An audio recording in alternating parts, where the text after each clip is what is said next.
जुड़वा शहरों में आज मतला जुज़वी अबरआलूद रहने के अलावा तेज हवाओं और गरज चमक के साथ बारिश का भी इम्कान है।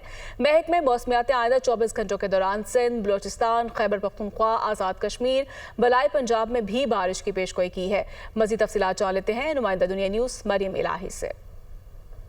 जी देखिए, रावलपिंडी इस्लामाबाद में और पर्टिकुलरली अगर इस्लामाबाद में मौसम के हवाले से बात की जाए तो सुबह से जो है वो आप देख सकते हैं कि यहाँ पर सूरज का और बादलों की जो आंख मिचोली का सिलसिला है वो जारी है। मौसम में इस वक्त जो है वो गर्मी की थोड़ी सी जो है वो जो लहर है उसमें कमी महसूस की जा रही है, लेकिन ओवरऑल कोई गर्मी में खासी कमी महसूस नहीं की जा रही। और गुज़िश्ता रोज़ जो हब्स में कमी थी वो भी उस तरह से आज महसूस नहीं की जा रही। लेकिन उसके अलावा अगर आप मौसम की पेशगोई के हवाले से बात करें तो महकमा मौसमियात की जानिब से बताया गया कि इस्लामाबाद और गिरदोनवा में मतला आज जो है वो जुज़वी तौर पर जो है वो अबरआलूद रहने का इम्कान है। उसके साथ साथ तेज़ हवाओं के साथ बारिश और गरज चमक भी बताई जा रही है। इसी तरह सिंध, बलोचिस्तान और खैबर पख्तूनख्वा में बारिशों का सिलसिला जो है वो जारी रहेगा। आज़ाद कश्मीर, बालाई पंजाब, खिता पोठोहार में गरज चमक के साथ बारिश बताई जा रही है और जो चंद मकामात पर जो है वो बल्कि मूसलाधार बारिश भी बताई जा रही है। इसी तरह जो चंद मकामात हैं जो नशेबी इलाके हैं और जो बालाई इलाके हैं, स्पेसिफिकली जो नशेबी इलाके उनके बारे में बताया जा रहा है कि वहाँ पर जो है वो नदी नालों में तुग़यानी का